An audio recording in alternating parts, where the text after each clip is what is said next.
Hey guys, welcome to the second blog. मैं बीच बीच में बात करते टाइम फंबल करता हूं तो माफ़ करिएगा। तो आज है हमारा दूसरा ब्लॉग जिसमें आज हम लोग ट्रेन करने वाले हैं बैक एंड बाइसेप्स। थोड़े छोटे हैं लेकिन पम्प के बाद 15.5 के हो जाएंगे। तो आज का ओवरऑल दिन सही गया जिसमें आज हमने ऑलमोस्ट कंप्लीट किए अपने 10,000 स्टेप्स। लेकिन हाँ, इसमें मैं जैसे कि पहले भी बता चुका हूँ आपको कि स्मार्ट वॉच में थोड़ा कम ज़्यादा दिखाता है। मैंने जो फ़ोन में ऐप डाउनलोड किया उसमें मेरे ज़्यादा स्टेप्स हैं, शायद 11 से 12,000 के स्टेप्स हैं। तो ऑलमोस्ट हमने 10,000 प्लस स्टेप्स कंप्लीट किए हैं आज। और अभी चलने वाले हैं जिम और ट्रेन करेंगे back and biceps.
Post workout 4 अंडे खाए बाहर जाके क्योंकि घर में देते नहीं हैं।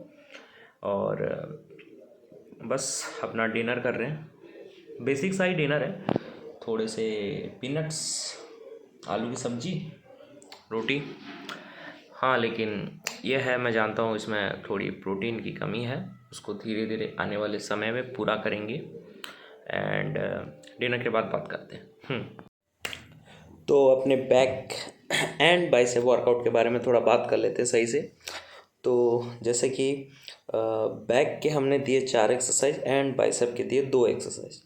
तो basically 2 horizontal pull and 2 vertical pull थे हमारे। एंड शुरू किया था हमने एक वर्टिकल पुल से, पुलअप से। और पुलअप हमने दिए तीन सेट्स दिए। उसके बाद हमने दिया एक हॉरिजॉन्टल पुल जो कि है टी बार रो। देखिए, टी बार रो मुझे ना काफ़ी अच्छा लगता है एक्सरसाइज में और बहुत बेटर लगता है परफॉर्म करने में भी मुकाबले बारबेल रो से, क्योंकि थोड़ी सी बेहतर स्टेबिलिटी मिलती है मेरे को उसके मुकाबले। मेरे को ये मेरा पर्सनल अपना ओपिनियन दे रहा हूँ। तो उसके मुकाबले मेरे को थोड़ा बेहतर लगता है टी बार रो परफॉर्म करना, जिसमें मिडिल बैक आपका एंगेज हो, लेट्स एंगेज हो, आपका रोम्बॉइड थोड़ा बहुत एंगेज हो। तो काफ़ी अच्छा लगता है मेरे को वर्कआउट करना टी बार रो में। देन हमने दिया और एक वर्टिकल पुल जो कि था लेट पुल डाउन, आप फ्रंट पुल डाउन भी बोलते हैं, जिसमें आपका लेट एंगेज होता है बहुत सही से, आपका लेट स्ट्रेच होता है आगे। तो आपके अगर एक्सरसाइज रूटीन में अगर लेट पुल डाउन नहीं है तो आप बहुत बड़ी गलती कर रहे हैं। आप हमेशा इस एक्सरसाइज को ऐड करिए बैक के दिन। ज़्यादातर लोग करते ही हैं क्योंकि ये बेसिक सा मशीन तो रहता ही है।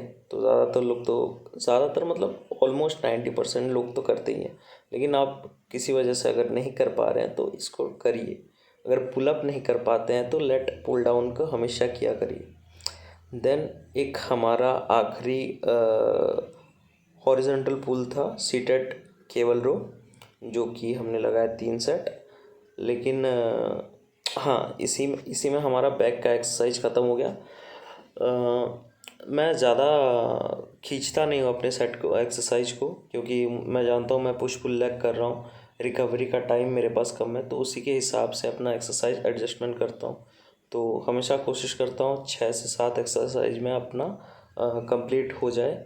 ओवरऑल जो भी मेरा गोल रहे आज का, पुश पुल या लेग, शायद ज़्यादा से ज़्यादा 7 या 8, इन रेयर केसेस में 8 तक जाता हूँ, क्योंकि उतना तक आप पहुँच ही नहीं पाएंगे, मसल फटीग हो ही जाएगा उतना तक जाते जाते, अगर आपका डाइट ऑन पॉइंट नहीं है, या फिर ऑन पॉइंट हो भी तब भी आप थक जाएंगे।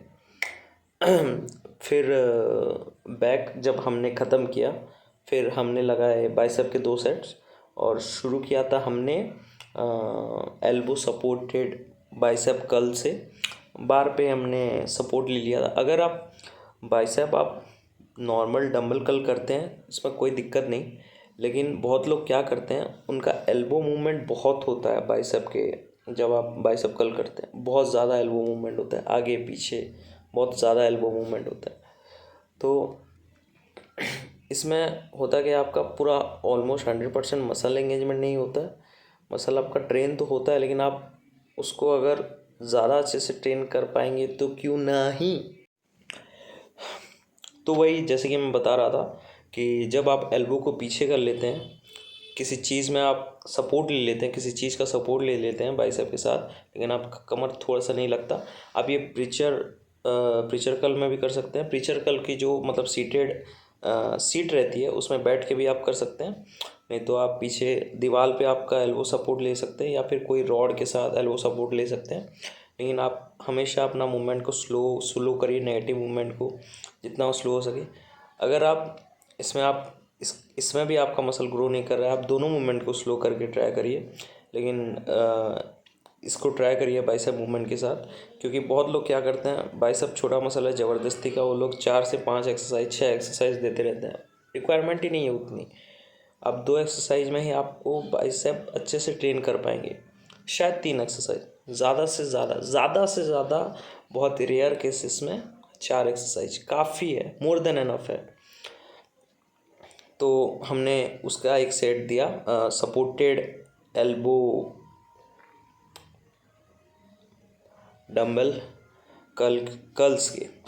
देन आखिर में हमने दिया इंक्लाइन डंबल कर्ल, क्योंकि आप जब सपोर्टेड डंबल कर्ल करते हैं, एल्बो सपोर्टेड डंबल कर्ल करते हैं, आपका ओवरऑल बाइसेप ट्रेन तो होता है, लेकिन आप जब नीचे आपका वेट रहता है उसमें आप टेंशन ज़ीरो रहता है, ऊपर में थोड़ा सा कम रहता है। लेकिन आप जब इंक्लाइन में करते हैं, ये आपका बाइसेप को लेन देन में ट्रेन करता है।